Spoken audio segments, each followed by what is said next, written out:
melanjutkan menggunakan hasil yang sudah kita punyai ya.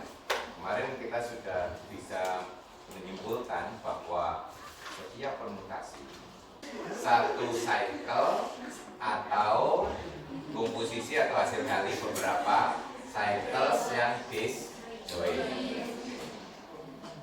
Kalau kita bisa mendapatkan itu, benefit apa yang kita punya kemarin? Yang pertama, dapat digunakan untuk menentukan order. Ya. Kalau kita tidak menggunakan itu, kan kita harus memangkatkan terus ya, sampai ketemu pangkat pertama sehingga sama dengan identitas. Itu kalau pangkatnya bisa sampai 10, 12 gitu ya, nah kan panjang. Nah ternyata order dari suatu cycles ada kaitannya dengan panjangnya suatu cycle ya. Kalau dia sebagai hasil kali dari beberapa cycle, ternyata dia ordernya adalah ya LCM dari panjang masing-masing cycle ya, rumusnya. Nah, keuntungan berikutnya apa lagi? Bahwa ya cycle yang disjoint adalah komutatif. Jadi di sini kita tidak perlu khawatir dalam mengidentifikasi cycle mana yang didahulukan, tidak masalah ya, karena dibolak-balik hasilnya sama ya. Nah, dengan menggunakan cycle ada lagi keuntungannya, yaitu setiap cycle itu dengan mudah bisa diubah sebagai komposisi dari transposisi. Transposisi itu apa? Tuh. Apa transposisi? Yang panjangnya 2 apanya? Cycle yang panjangnya 2 atau 2 cycle ya. Nah, cycle yang panjangnya 2 itu mempunyai nama khusus, yaitu transposisi. Apa keistimewaan transposisi? Istimewanya apa? Dia akan inverse-nya dengan dirinya sendiri ya. Transposisi AB dikalikan dengan AB, hasilnya adalah identitas. Kata saya. Ya. Jadi cek toh ya. Ya. Jadi kalau kita punya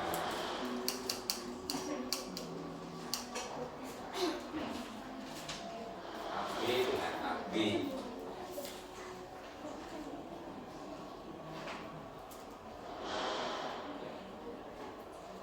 transposisi AB dikomposisikan AB ya, hasilnya identitas. Yakin? Tuh. Ya. AB ini artinya apa sih? Ini kan A ke B, B ke A, sisanya ke dirinya sendiri. Sebutnya di C1 ke C2, C1 lagi, C2 ke C2 dan seterusnya sampai ke Cn-2, Cn-2 kan ada 2 ya. Ini artinya ya. Anda kalau AB dikomposisikan dengan AB ya ini komposisi ya. Coba lihat.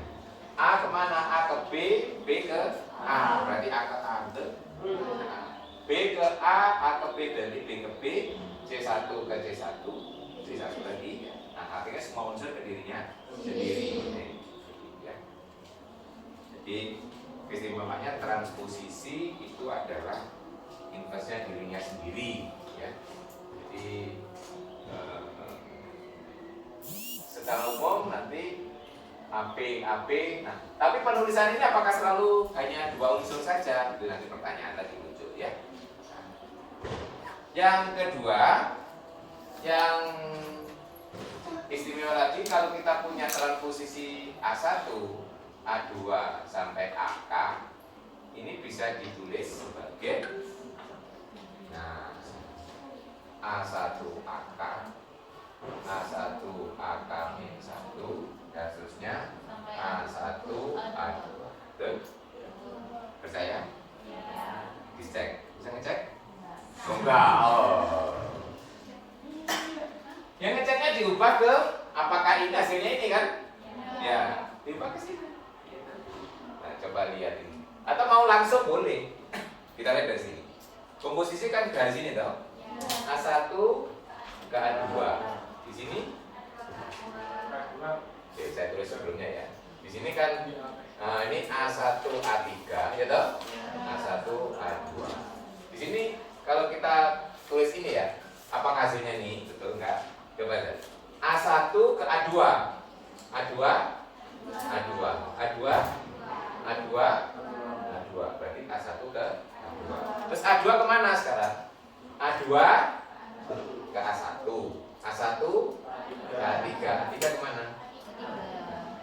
Nah berarti A2 ke A3 sesuai ya? Nah nanti AK-1 AK-1 kan di sini ya? AK-1 ke di sini AK-1 kan nggak ada toh? Nah berarti di sini AK-1 AK-1 AK-1 ke diri sendiri AK-1 ke A1 A1 ke AK berarti AK-1 ke AK. Terus AK kemana? Di sini kan nggak ada AK, berarti AK ke dirinya sendiri, AK ke dirinya sendiri. Seterusnya sampai di sini AK ke dirinya sendiri, baru sini AK ke A1 balik. Jadi kalau kita punya cycle yang seperti ini, selalu bisa diubah sebagai komposisi dari transposisi seperti itu. Jadi mudah mengubahnya ya. Nah akibatnya apa? Karena kita bisa mengubah permutasi menjadi cycle atau komposisi dari beberapa cycle yang disjoin, akibatnya apa? Setiap permutasi dapat diubah menjadi komposisi dari transformasi. Ya, transposisi betul? Ya, karena masing-masing cycle bisa diubah. Ya kan, tinggal dicecer aja. Sebagai contoh, kalau saya punya alfa itu sebagai ini A1, A2 ini sampai AK dan B1, B2 sampai BL. Ya kan?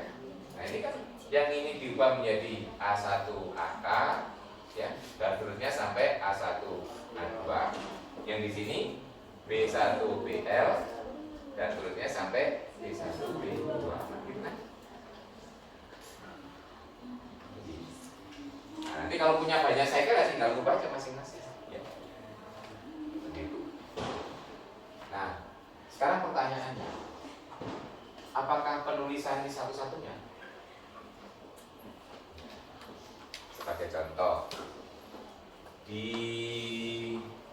yang gampang aja identitas ya ini ya, identitas ya, di S3 saja, yang paling gampang. Itu bisa kita tulis sebagai 1, 2, 1, 2. Betul? Bisa juga 1, 3, 1, 3. Betul? Bisa juga ini 1, 2, 1, 3, 1, 3, 1, 2. Betul? Coba dicek. Ini juga ini identitas. Saya tantang. Coba tuliskan identitas sebagai transposisi dari 3, sebagai komposisi dari 3 transposisi. Ini kan ada 2, ada 4. Nah, coba bisa nggak Anda menuliskan kita punya 3 transposisi, kalau dikomposisikan hasilnya identitas. 3 transposisi. 3 transposisi apa? Oh, alah. 3 transposisi maksudnya 3 cycle yang masing-masing panjangnya 2. Ingat, cycle yang panjangnya 2 punya nama khusus yang disebut transposisi. Coba siapa yang dapat, saya kasih 100.000. 1 juta deh. Nah, ayo.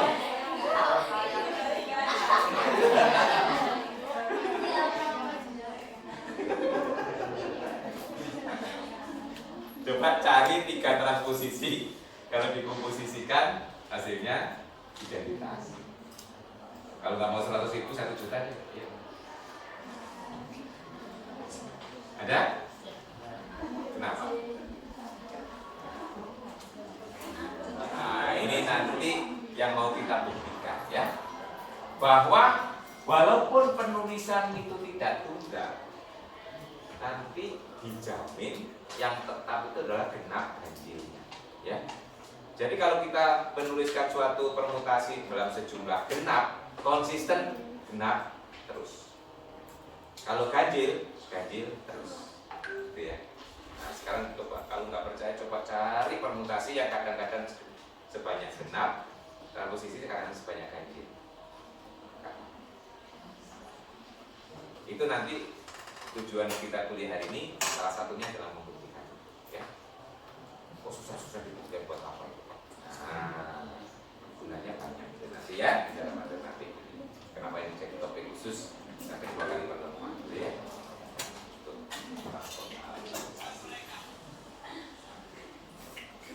Jadi nanti kalau ada eksplorasi, ya, sebagai contoh ini permutasi, ya kapan-kapan 1, 2, 3, lihat.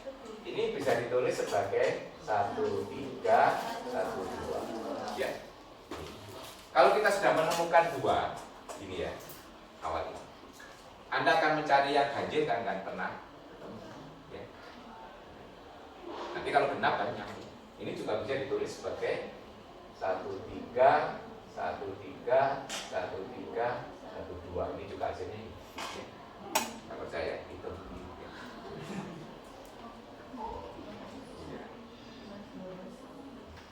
Oke ya, nanti dibuat 6 juga bisa. Ini juga bisa tulis begini kan. 1, 3, 2, 3, 2, 3, 1, 3, 1, 3, 1, 2. Ini coba cek hasilnya seperti ini. Ya, coba dicek apa?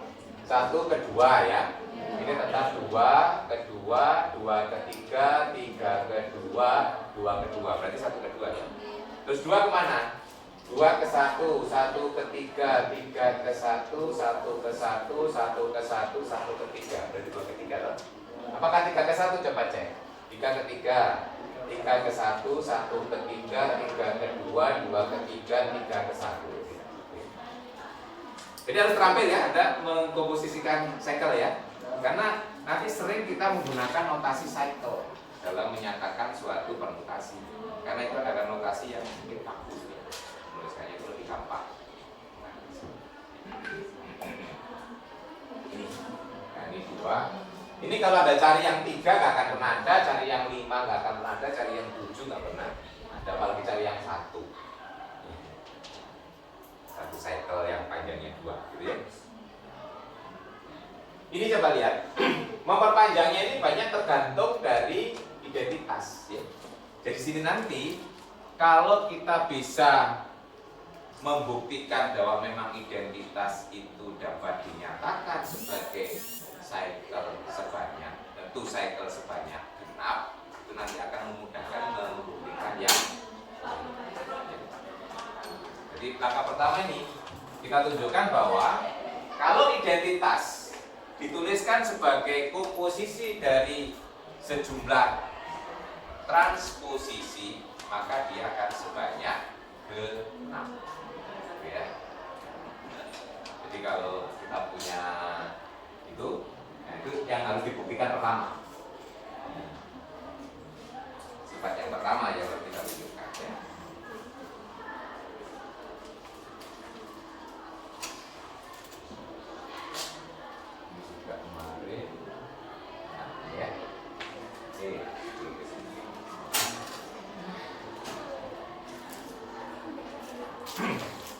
Jadi yang pertama ini sudah kita verifikasi. Karena setiap permutasi itu, tadi saya ulangi ya, setiap permutasi itu bisa ditulis sebagai cycle atau komposisi dari beberapa disjoint cycle. Akibatnya ini tadi ya, karena masing-masing cycle itu dapat ditulis sebagai hasil kali dari transposisi. Akibatnya kalau kita punya suatu permutasi ya komposisi dari beberapa cycle pun juga dapat ditulis sebagai ya, ini mudah yang pertama ya. Ini akibat dari suatu permutasi dapat dituliskan sebagai cycle atau komposisi dari disjoint cycle. Nah ini yang penting ini bahwa identitas itu simbolnya identitas seperti pakai epsilon ya. Kalau epsilon itu dapat dituliskan sebagai beta 1, beta 2 sampai beta R, di mana beta ini adalah 2 cycles, maka R adalah 6. Kita baca buku. Di buku itu ada buktinya belum, cuma Anda paham. Tidak pahamnya kenapa?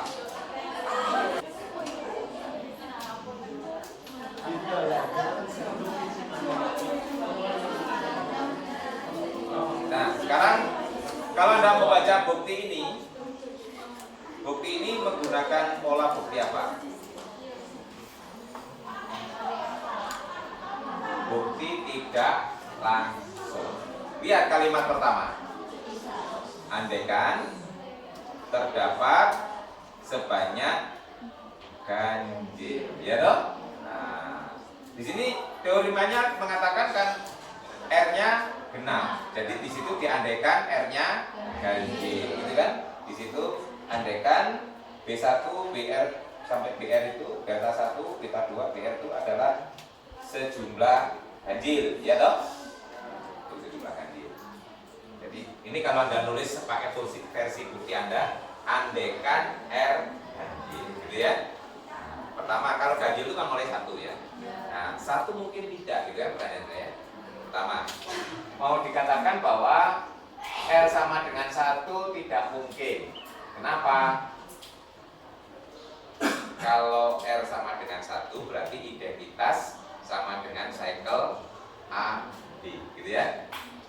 Jadi sini kalau bukti ini ditulis dengan menggunakan bahasa sendiri, Anda saya bisa menulis begitu ya. Cara memahami bukti itu yang di buku Anda tulis dengan bahasa Anda sendiri. Andaikan R ganjil. Maka ganjil berarti bagaimana kalau R sama dengan 1? Nah, berarti identitas akan sama dengan A, B. Betul ya? Itu adalah tidak mungkin. Kenapa? Karena AB itu kan memetakan A ke B. Harusnya kalau identitas adalah A ke A, ya toh? Jadi ini adalah kontradiksi, tidak mungkin atau impossible, ya. Ini tidak mungkin. Nah, gitu ya. Berarti R itu paling kecil berapa? 3. Ya. Jadi sini kesimpulannya R pasti lebih besar sama dengan 3. Nah, kita tunjukkan untuk R lebih besar sama dengan 3 pun akan menghasilkan kontradiksi, gitu ya. Nah, bagaimana menyusunnya? Nah, karena 3 kita bisa bermain di situ, ya. Jadi situ memang dikatakan, ya. Sebut kalau misalkan B sat B, ya, beta satunya alfa AB. Nanti kalau beta 1 itu sudah AB, harus dijamin nanti ada transposisi lagi yang memuat A. Kenapa? Karena kalau nggak ada A nggak akan kembali ke A lagi, betul? Iya. Jadi nanti nggak akan menghasilkan identitas. Ya. Agar A bisa kembali ke A lagi, berarti nanti harus ada sesuatu yang memuat A, ya toh? Betul. Misalnya A kemana, nanti harus ada yang ke A lagi, gitu ya. Kalau posisi dibolak-balik kan sama ya. AB dengan B akan sama ya. Nah, itu yakin ya.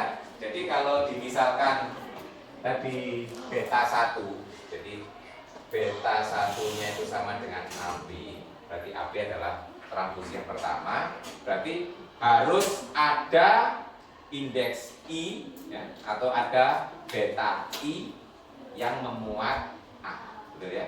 Entah itu A apa gitu ya. Nah, itu. Jadi ada I sehingga beta I itu bentuknya mesti A ke sini apa, gitu ya? Maksudnya gitu loh ya. A pasangannya apa terserah ya. Kenapa? Kalau tidak ada yang memuat A nggak kembali ke A lagi, gitu ya? Paham? Ya.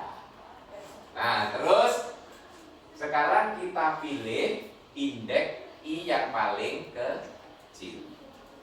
Misalnya kalau yang memuat A itu lebih dari 1 kan mungkin ya. Contohnya ini tadi. Misalnya ini. Kebetulan di sini 1, 3. Itu kan berarti AB. Nah, di sini nanti ada I ya, ada posisi lagi yang memuat 1 toh. Nah, di sini memuat, di sini memuat, di sini memuat. Nah, kita ambil yang di sini, yang paling kecil. Gitu ya maunya ya. Artinya paling kecil di sini kan nggak ada. Di sini nggak ada yang memuat 1, betul? Begitu pertama memuat 1, inilah indeks. Berarti contohnya ini I-nya 4 gitu loh ya. Ya, betul ya. Nah, ini sebagai ilustrasi ya. Paham ya maksudnya ya? Jadi memang dijamin ada indeks I sehingga beta I memuat A. Nah, itu kan mungkin lebih dari 1 bisa jadi. Terus kita pilih indeks yang paling kecil. Contohnya ini A-nya 1 contohnya. Ini tidak ada, ini tidak ada, ini ada, ini ada, berarti kita pilih indeksnya ini, berarti I-nya 4 gitu maunya gitu ya. Nah, sekarang pilih indeks I paling kecil atau minimum ya. Sekarang pilih I minimum. Kenapa mungkin? Mungkin karena hanya 3 loh ya. Paling kecil kan. Ya. Oke, dari situ ya. Sekarang kalau I sama dengan 2. Nah, jadi paling kecil itu kan maunya saya I2 itu jelas nggak mungkin karena sudah ada kontradisinya ya. Jadi kalau misalkan ganjil itu kan ya sebenarnya sejumlah ganjil, tapi ada kemungkinan karena ini banyaknya saja ganjil ya. Tapi mungkin aja muncul seperti ini loh maksudnya ya. Isi 1 tapi ini ya. Jadi di sini kan R itu yang panjangnya paling kecil 3 ya toh. Jadi paling kecil 3 itu berarti bisa 2, nanti bisa muncul di 2, bisa muncul di 3, muncul di 4 ya. Nah, sekarang apa yang terjadi kalau I sama dengan 2 ya? Kalau I sama dengan 2. Nah, kalau I sama dengan 2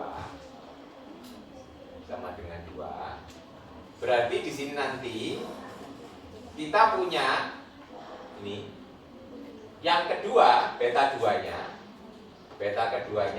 itu salah satunya kan harus A ya, bisa A B atau A C gitu ya. Atau bentuknya AC, C itu bisa sama dengan B, bisa tidak sama, betul ya. Atau saya buat aja beta 2 itu bisa AB atau AC dengan C tidak sama dengan B gitu ya.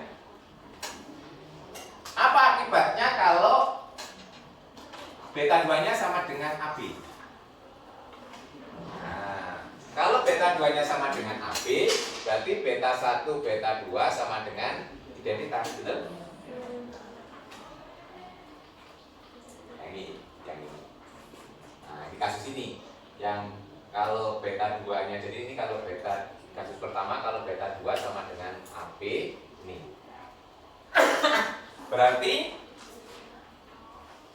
itu nanti akan tereduksi, diambil 2, hilang 2, dipasang dong, hilang 2. Nah, seandainya kasus ini terus yang muncul, ya, sisa 2, kemudian kita lihat yang ketiga itu juga satu transposisi, tapi muncul lagi pasangannya dia ke berikutnya. Berarti kalau kasus ini terus yang muncul, berarti kan hilangnya 2.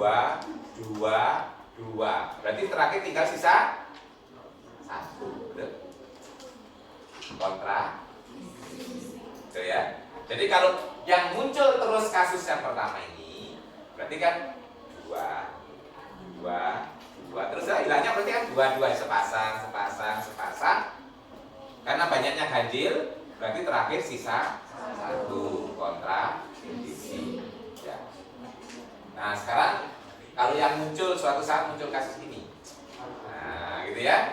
Jadi muncul di sini AB, berikutnya muncul yang berikutnya ya.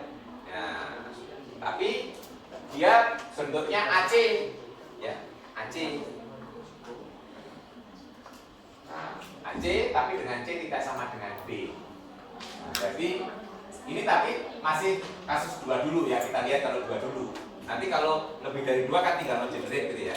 Kalau 2, berarti di sini nanti kasus ini ya, kasus sekarang kalau beta 2-nya sama dengan AC dengan C tidak sama dengan B, kita lihat beta 1, beta 2, berarti sini AB, AC.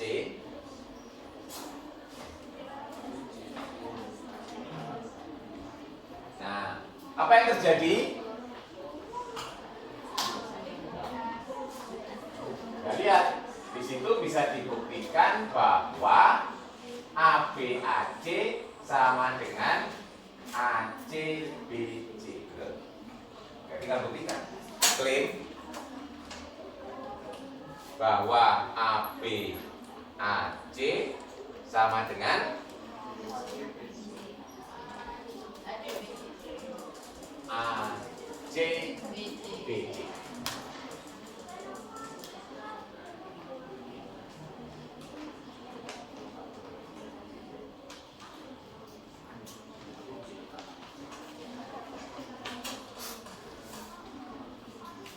Bisa buktikan? Sudah toh?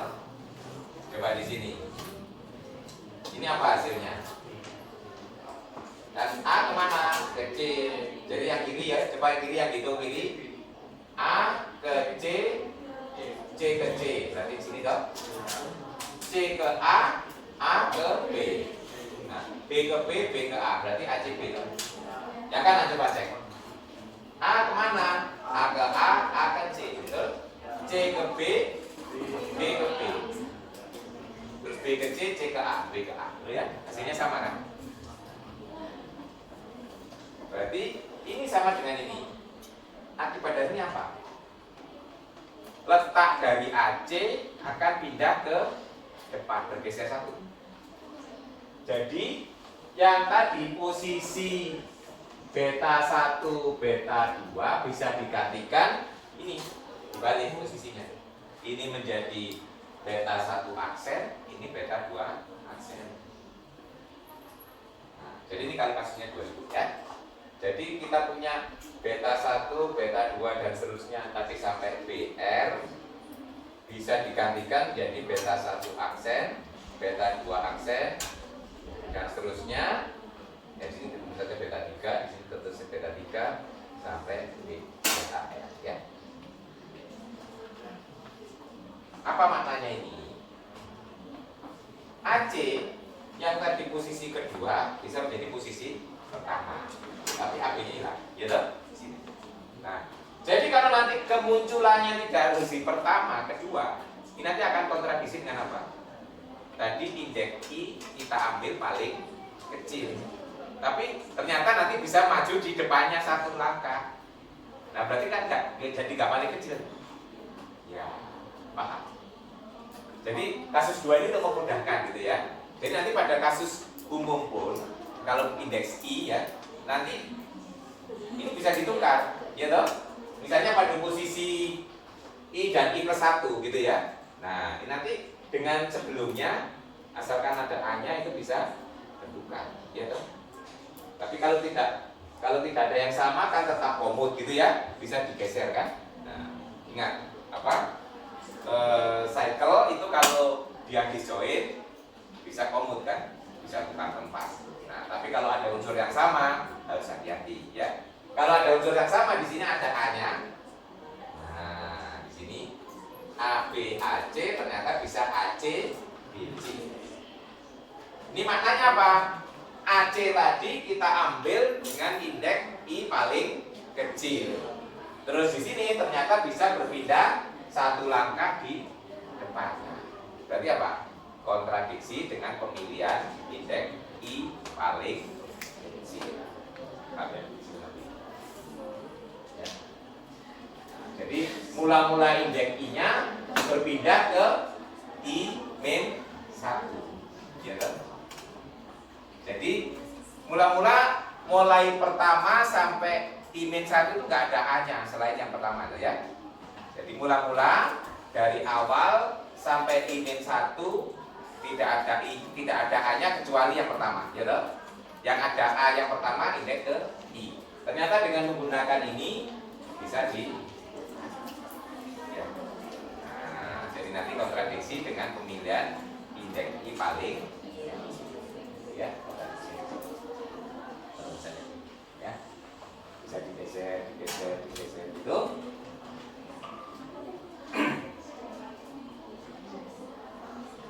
Jadi nanti kalau sudah jejer kan ya jadi identitas akhirnya juga sisa satu lagi gitu ya.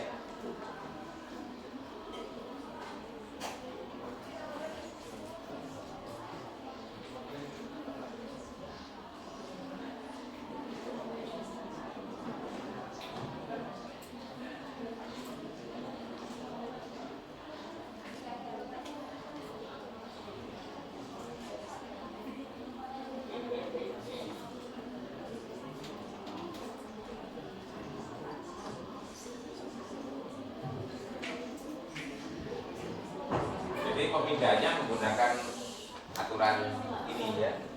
Nah, nanti bisa ketemu dengan pasangan gitu ya. Akhirnya akan hilangnya sepasang akhirnya tinggal sisa.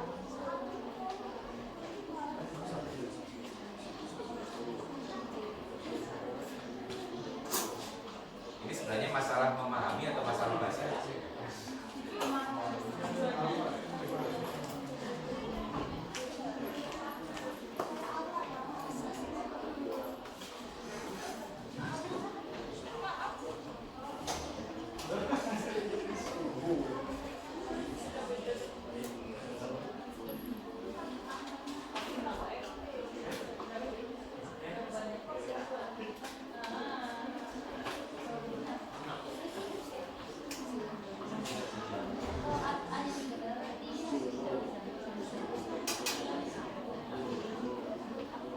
Nah, jadi di sini kesimpulan dari teorema ini adalah identitas selalu dapat kalau dituliskan dalam komposisi dari transposisi pasti sejumlah genap, gitu ya. Ini khusus identitas dulu ya. Nanti hasil ini dipakai untuk membuktikan permutasi secara umum di teorema berikutnya. Ya. Nah, teorema berikutnya ya. Jadi buktinya lebih gampang. Ya.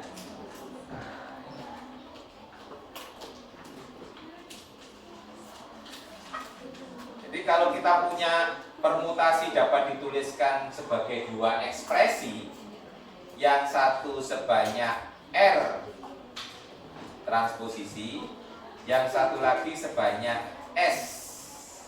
Nah, nanti kesimpulannya R dan S sama-sama ganjil atau sama-sama genap ya. Tuh ya. R dan S sama-sama ganjil. Nah, kalau bilangannya boleh beda. Tapi ganjil genapnya ya. Nah, di sini ya. Jadi kalau alfa dapat dituliskan sebagai ini. Ekspresi pertama sebagai contoh kayak ini tadi ini kan ya. Ini 4, ini 6 ya. Ini alfa sebagai ini 2 cycle sebanyak R, bisa juga 2 cycle sebanyak S. Kesimpulannya R dan S sama-sama genap atau sama-sama keduanya genap atau keduanya. Nah, buktinya jadi lebih mudah karena kita sudah punya teoremanya identitas tadi ya. Jadi kalau alfa itu ini sama dengan ini, nah, ini kan berarti dikalikan dengan inverse-nya yang kiri ya. Inverse-nya yang kiri itu berarti kan tinggal di inverse, susunannya dibalik ya. Ingat teorema Parabol sepatu ya, kaos kaki ya. Jadi kalau di inverse kan urutannya terbalik ya. Kaos kaki sepatu. Nah, jadi karena ini sama dengan ini akibatnya ini dikalikan inverse-nya ini kan ya. Ini kan ruas kiri dikalikan inverse-nya ini jadi identitas. Ruas kanan juga dikalikan inverse-nya ini kan. Nah, inverse-nya ini dibalik urutannya.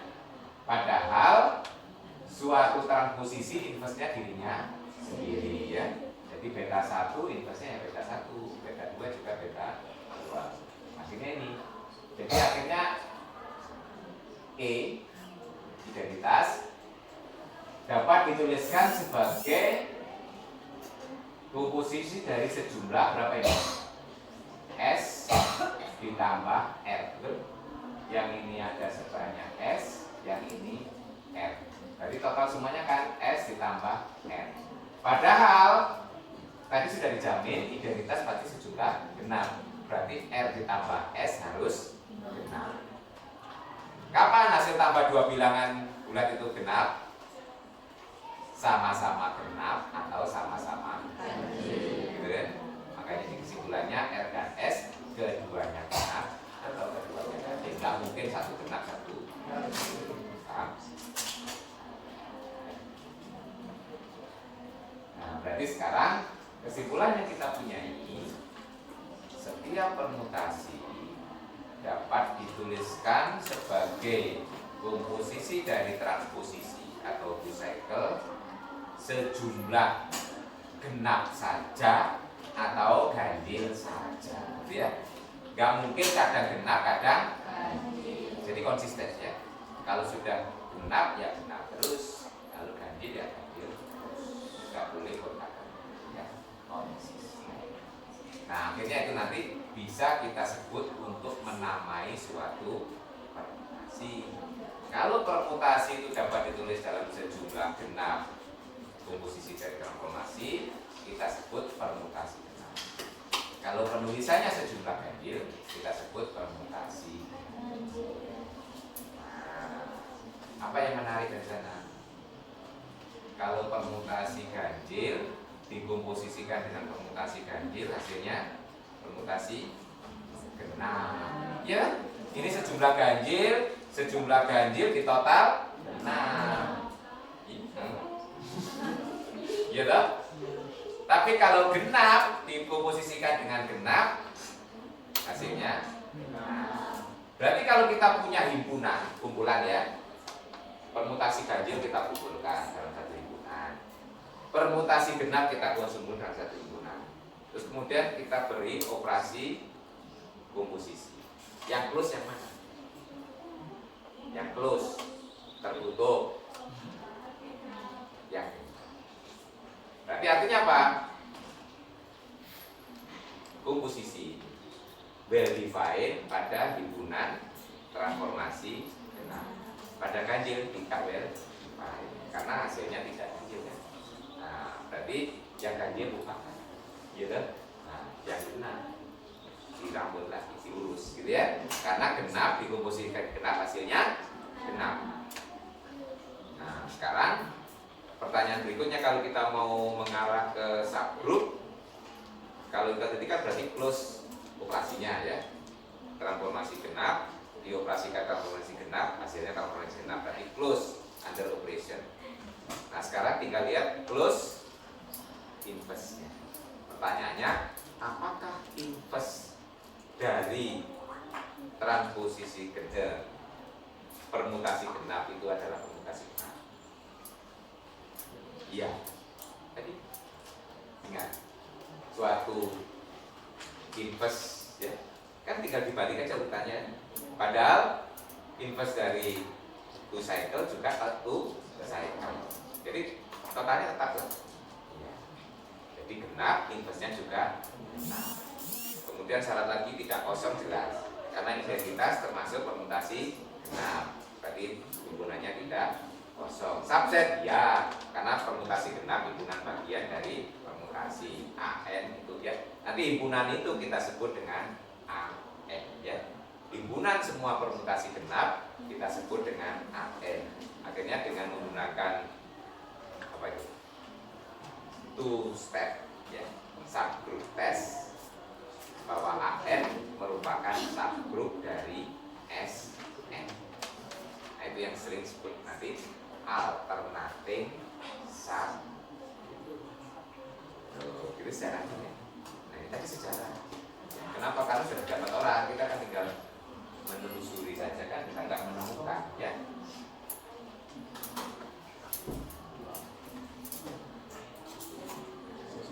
Jadi itu tadi ya kesimpulannya bahwa ini sudah tadi. Nah ini yang terakhir ya. Betul kok.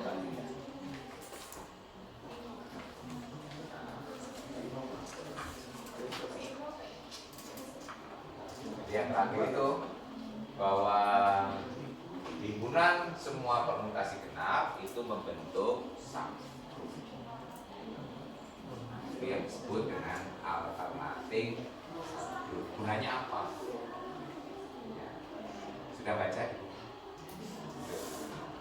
Nanti gunanya banyak. Salah satu yang populer adalah dipakai untuk mendefinisikan determinan, ya, determinan. Jadi waktu menghitung determinan itu nanti tanda plus minus dari perkalian unsur itu ya, itu adalah ditentukan apakah permutasinya ganjil atau masih ingat definisi determinan? Dulu nggak terkesan karena nggak tahu maknanya ya. Karena belum tahu arti permutasi ganjil atau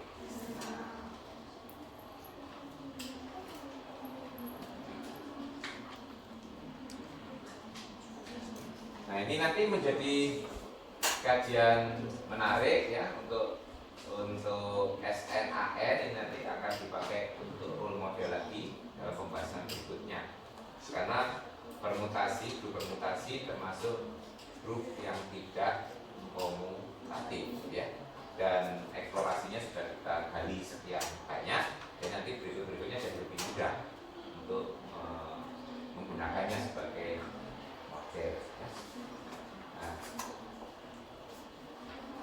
kalau Anda ingat definisinya sebagai tadi jangan hanya kebayang saja ya. Saya ingatkan lagi penggunaan permutasi ganjil genap untuk menghitung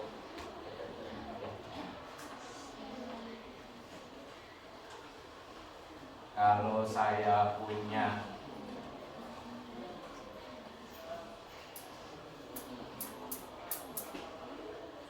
matriks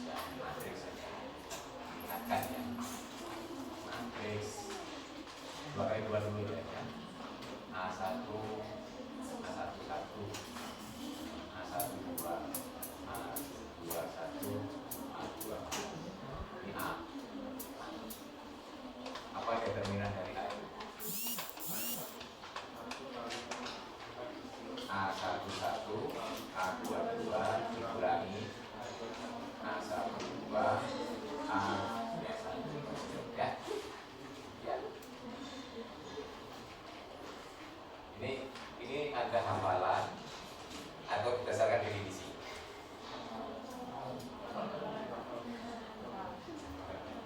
Nah, ini kalau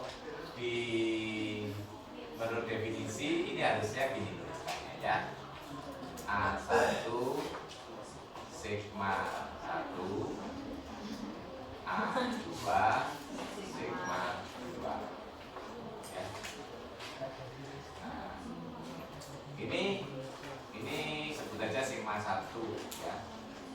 Nah, karena sigmanya ada 2. Ini A1 sigma yang kedua dari 1 ya. A2 sigma kedua dari paham ini.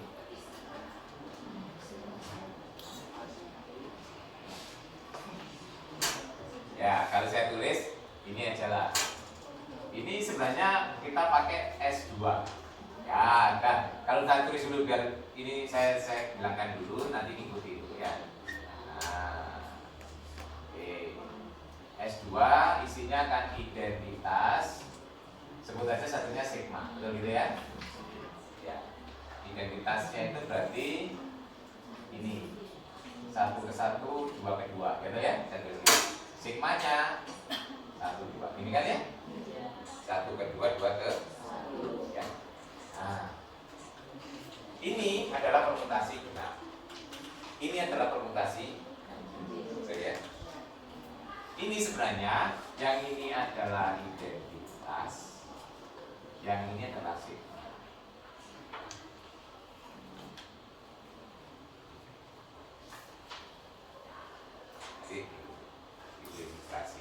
Jadi sebenarnya ini adalah ini definisi ya. A I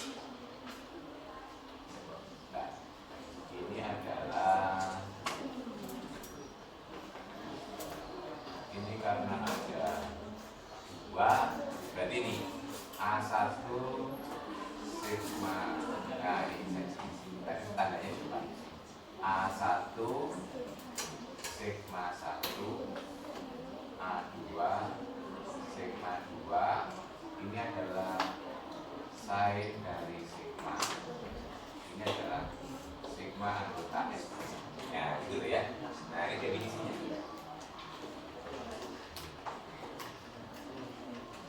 Nah, nanti kalau untuk matriksnya 3 kali 3, A11, A12, A13, A21, A22, A23, A31, A32, A33. Nah, nanti bagaimana merumuskan ini? Merumuskan determinan. Ini nanti sigma, ya. Tanda dari ini. Ini ada 3. A1 sigma 1, A2 sigma 2, indeksnya ya. A3 sigma 3. Ya. Nah, di sini sigma anggota S. Berarti nanti penjumlahan ini ada berapa suku? 6 suku. Mengikuti ini kan? Banyaknya anggota di S3. Di sini tadi ada cuma 2 suku. Karena anggota S2 cuma 2 suku. Nanti kalau determinan matriks 4 kali 4 itu ada 24 suku. Kalau mengikuti definisi. Nah, coba. Di sini ada punya ya S3, saya tulis identitas. Ya, saya tulis ya. Identitas nanti urutan 1 terus 1 2 1 3 2 3 1 2 3 1 3 2. Ya. Nanti indeks itu mengikuti ini ya. Nah, jadi suku yang pertama nanti berarti bentuknya adalah A1. Nah, ini berarti suku yang pertama berarti berdasarkan permutasi yang pertama identitas. Berarti 1 kemana? 1, betul ya? 2 kemana? 2. 3 kemana? 3. Berarti suku pertama ini. Terus ini permutasi 6. Berarti tandanya gimana? Plus. Begitu ya. Nah, itu. Nanti yang kedua, ini toh. 1 2. Ini kan 1 ke 2, 2 ke 1, 3 ke 3. Berarti di sini nanti A1 2, A2 1, A3 3. Tandanya ya, karena di sini nanti suku ketiga pakai permutasi yang ini. Berarti 1 ke 3, 3 ke 1, 2 ke 2. Berarti sini cukup bentuknya 1 3, 2 2, 3 1. Tandanya ini by definition ya, definisi. Nah, dulu nggak paham kali diberikan gini ya. Waktu jawatan. Ini sebenarnya jawatan sudah ada. Nah, sekarang permutasi yang keempat. Ya, berarti nanti bentuknya 1 1, terus 2 3 3 2. Tandanya minus. Ini sudah 4. Tinggal 2 suku lagi. Yang ini ya. Berikutnya diteruskan aja di bawahnya. Ini kan susah ya. Ini berarti bentuknya 1 kemana? 2 2 3 3 1. Tandanya plus. Karena permutasi. Yang terakhir 1 3 2 1 3 2. Tandanya. Terus nanti kalau kita ngitungnya gini nggak praktis terus disusun toh. Nah, sehingga perkalian ini salah ada polanya toh. Ini by definition. Series itu dianggap suatu formula gitu ya, menyederhanakan. Jadi kalau dengan definisi seperti ini, ya urutannya tergantung kita membuat urutan ini kan ya. Nah, tapi orang supaya mudah mengingatnya, kemudian si Ceres ini menyusun biar gampang, gitu. Nih, ini punya polanya ini. Nih saya susun ini A11 di sini A122, ini kan? Oh, ini A3. Terus yang positif saya cari dulu. Di sini A12 ini toh. Oh, ternyata di sini A12 dikalikan dengan A23 dikalikan dengan A31, sisa pindah ke sini garis delta. Itu kan? Terus yang positif lagi saya kumpulkan. A13 di sini, terus A21, terus A3. Kumpulkan. Oh, yang negatif. Nah, ini coba lihat. A12 ya, dikalikan kemana ini? Nah, lihat saja ya. Dimulai kalau ke sini boleh ya. Nah, ini dibaca dari sini lebih enak.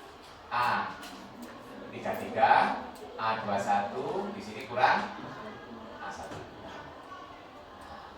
Terus yang ini ya. A31 di sini. Ya toh? A31, A22, A1. Satu lagi. A11 ya. Nah, di sini A11 urutannya harusnya A11, A21 di sini A32 loh urutannya. Nah, ternyata ini polanya gitu ya. Itu hanya supaya mudah diingat gitu ya. Ini jadi definisinya itu bukan yang ini, definisinya itu ini. Ini untuk mengingat. Tuh, akhirnya ini toh polanya. Nah, ini, yang ini polanya ini, ya. Oh, berarti ini matriks semula. Ini kan ada di sini A21, ini A22. Jadi kalau kita punya matriks semula ini. Ya. Ditambah 2 kolom lagi, nah terus dikali sampai ketemu 3 ya. Jadi berikutnya nambahin dulu saja. Ini Ceres. Jadi yang ini dianggap sebagai rumus. Definisinya ya ini.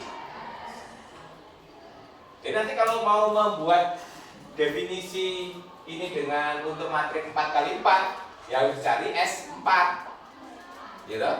Sebanyak 24 unsur. Berarti nanti dicari penjumlahan ini dengan tanda negatif positifnya sebanyak 24. Nah, nanti untuk mengingatnya ternyata nanti ada hubungannya dengan 3 kali 3 ya. Nah, yang disebut dengan menggunakan minor itu ya. Nah, ada ekspansi baris atau ekspansi itu sekarang udah kutik ya. Dari bentuknya ini ternyata kalau dikeluarkan ya unsur satu kolom, sisanya merupakan determinan dari matriks yang ukurannya lebih kecil, tetapi baris dan kolomnya dibuang, gitu kan ya? Itu berikutnya itu kan hanya cara untuk memudahkan itu, tapi definisinya menggunakan jumlah ini ya. Jadi nanti jumlah ini secara umum ini adalah sigma ini sigma anggota Sn. Tandanya sigma, di sini 1 sigma 1, 2 sigma 2 dan seterusnya sampai n sigma n, itu ya. Itu definisi umum untuk determinan. Jadi jangan apa definisi determinan ini gitu ya. Nah, itu adalah cara untuk yang sudah di Ceres. Khusus catatan untuk Ceres itu hanya berlaku 3 kali 3 ya. 4 kali 4 sudah nggak berlaku ya. Karena di umum 4 kali 4 gunakan Ceres nanti salah. Oke. Ini salah satu kegunaan dari kita mengidentifikasi permutasi hasil ya. Nah, disebut alternating itu seperti ya berayun gonta-ganti ya. Nah, ini namanya alternatif gonta-ganti. Gonta-ganti tangga itu alternatif ya. Berayun kalau bahasa Indonesia. Apa ya? Kalau saya dulu waktu menerjemahkan itu saya terjemahkan berayun. Alternatifnya pindah ya. Plus gitu ya. Oke, baik, itu diskusi kita tentang alternating subgroup. Nanti untuk penggunaan yang lain bisa Anda baca di buku ya. Nah, fokus kita bukan situ, tapi itu boleh Anda angkat sebagai project. Ya, kalau Anda menulis project tentang penggunaan nggak boleh toh. Ya, misalnya penggunaan grup permutasi dalam apa, itu silakan ya, mengidentifikasi apa. Tapi ingat tinggal sepekan waktu Anda ya. Ya.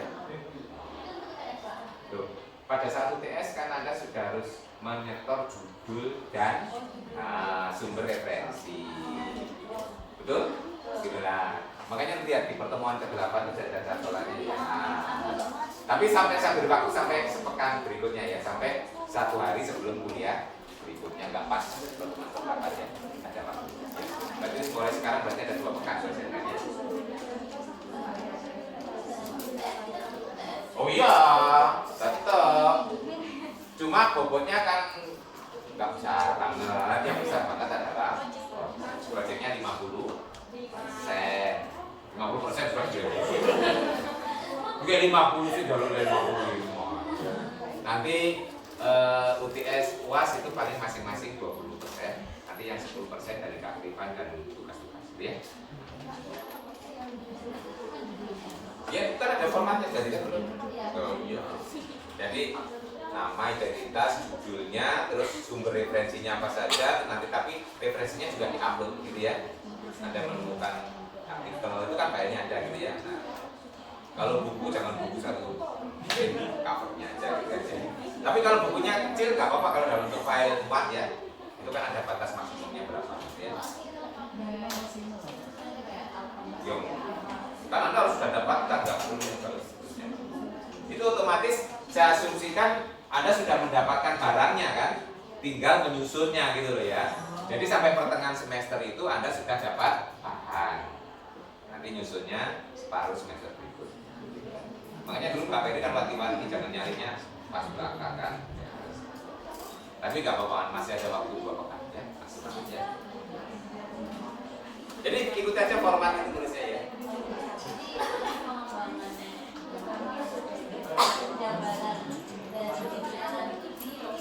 Ya nanti kumpulkannya pas saat UAS. Ya. Jadi sekarang itu istilahnya kalau namanya project kan harus dimonitor. Ini baru monitor awal gitu ya. Nah, jadi kalau orang itu termin pertama. Jadi proyek kan gitu ya. Nah, jangan sampai proyek itu ditagih di belakang semua lah, bisa nggak selesai. Harus dimonitor, harusnya pada saat tengah semester Anda itu minimal sudah punya judul dan sumbernya, gitu ya. Nah, nanti baru setelah itu tahap berikutnya menyusun. Ya. Jadi ingat, boleh penggunaan, boleh pembahasan grup secara lebih lanjut, ya. Anda mau bahas topik tentang grup secara spesial boleh, ya toh. Misalnya ada simple group itu kan nggak kita bahas ya. Nah, nanti ada bahas simple group tapi dengan sifat-sifatnya, misalnya ya. Yo, yang jangan yang dibahas di kuliah ya. Kalau penggunaan ya boleh. Topiknya sudah digunakan tapi penggunaannya di apa gitu ya. Contohnya permutasi ya. Misalnya dalam permainan rubik. Ya. Nah, itu kan ada penggunaan permutasi untuk mengoptimalkan ya itu ya. Makanya orang itu kadang tanpa melihat bisa menggunakan ini ya.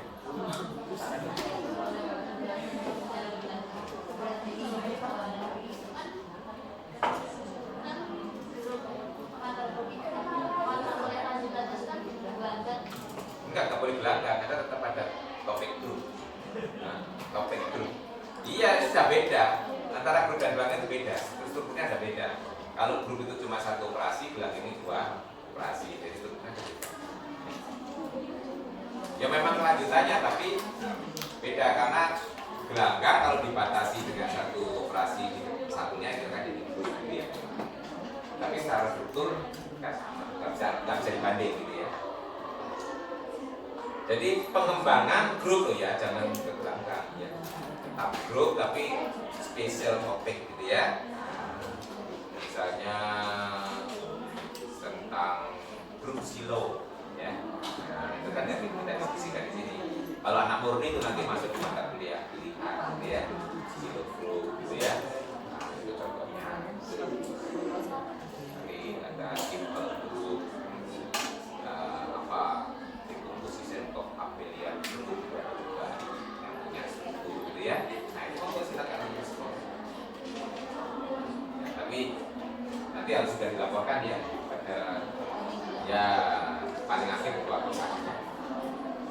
Saya berharap itu sebenarnya pada saat UTS ada sudah punya, tapi ada kelonggaran. Mau saya deadline pas UTS kok kasih. Nah, kan masih mikir UTS. Makanya harus diperlonggar sampai sehari sebelum pertemuan. Kan itu gak ada tugas kan ya. Nah, biasanya kan ada tugas, itu kan gak ada tugas ya, tugasnya menyelesaikan proyek itu ya. Nah, silakan kalau ada pertanyaan berkaitan dengan alternatif subgroup dan penggunaannya. Di buku itu banyak ilustrasi penggunaannya ya. Itu ya silakan dibaca sendiri. Kalau Anda tertarik boleh diangkat sebagai proyek. Makanya nggak saya terangkan, kalau saya terangkan nggak bisa jadi proyek. Ya, Anda punya wawasan kira-kira apa saja. Cuma kalau literaturnya buku itu saja ulang ya. Anda harus cari literatur yang baik, tidak browsing aja kata kuncinya dulu. Kalau ingin dapat banyak literatur, kata kuncinya berbahasa Inggris. Ya, kalau pakai bahasa Indonesia sedikit. Ya, makalah tapi bukan hasil penelitian tapi hasil kajian. Ya. Jadi makalah hasil studi literatur, gitu ya. Kalau makalah yang hasil penelitian nanti Anda setelah bicara skripsi. Kalau mengerjakan skripsi nanti Anda tulis artikel. Nah, itu artikel hasil penelitian. Kalau ini artikel hasil kajian, ya. Makanya nggak dituntut ada yang baru. Yang penting Anda membaca, bisa menuliskan kembali dengan cara merangkum, gitu ya. Banyak itu. Jadi kalau ada hal yang baru. Kalau hasil penelitian biasanya ada yang baru. Ini tujuannya untuk memperluas wawasan ya. Ternyata ternyata topik-topik tentang itu banyak sekali, gitu ya. Ternyata yang saya pelajari kemarin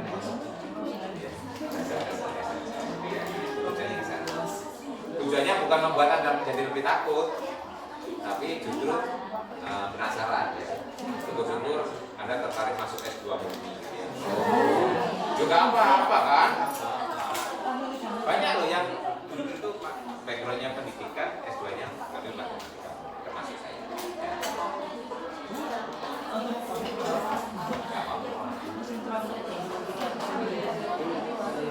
Oke, ada pertanyaan? Kita punya waktu 10 menit lagi. Silakan pada pertanyaan. Kalau tidak ada ya bisa diakhiri. Jadi nanti bisa dibaca kembali, terus dikerjakan tugasnya. Kalau masih ada pertanyaan boleh ditulis di forum. Ya. Forum diskusinya selama ini sepi-sepi saja. Terus Pak Erik berpikir positif, berarti sudah paham, gitu kan? Ya, iya. Kalau positif thinking kan gitu, kan? Padahal kosong itu bisa dua hal ekstrim. Betul-betul paham atau betul-betul tidak paham, ya. Kalau betul-betul tidak paham, ya memang nggak paham sama sekali apa yang mau ditanyakan, gitu ya. Kalau bertanya itu biasanya di tengah-tengah, gitu ya. Antara paham dan tidak, masih bingung, gitu ya. Kalau ekstrim yang mana saya sendiri nggak ada pertanyaan ya. Ekstrim paham atau ekstrim tidak paham, nggak ada pertanyaan. Tapi ingat ya, sepekan nggak sampai sepekan ini. Jadwal UTS-nya belum di-share ya. Jangan-jangan kita UTS-nya Senin. Kan nanti dibarengkan ya. Kalau mata kuliah sama, itu biasanya jadwalnya sama dan ada kemungkinan soalnya sama. Nanti kami akan merapat sesama dosen pengantar guru menyusun. Ya paling tidak kalau nggak bisa sama semuanya kelasnya Pak Heri 4 kelas kan? Kan Pak Heri ada 4 kelas. A, B, I, F, ya. A, B, F, I. Kelasnya Pak Heri. Nah, kalau mau belajar di 4 kelas itu, ya itu yang YouTube-nya keluar A, B, F, I itu. Ya. Tapi kalau pas online ya kan? Kayak kemarin di bulan itu ya, Kamis Jumat itu masih banyak minta online semua, ya kan? Online. Silakan disetting masing-masing. Oke, kalau nggak ada, bisa kita akhiri ya. Semangat ya. Jadi Pak ujian sampai di sini. Pak NTS ya. Ya. Maksimal ya. Nanti tergantung nego dari dosennya ya. Tapi sebenarnya kalau lancar semuanya sudah harus sampai di sini Bang. RPS-nya dulu Pak. Ya. Tekniknya sama.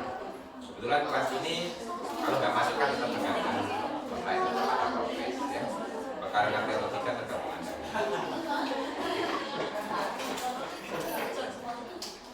Ya. Oke. Silakan nanti ditindaklanjuti, diskusi dengan temannya boleh, tapi pada saat ujian nggak boleh diskusi, gitu ya. Pada saat belajar silakan, pada saat ujian harus bekerja masing-masing, ya. Cukup?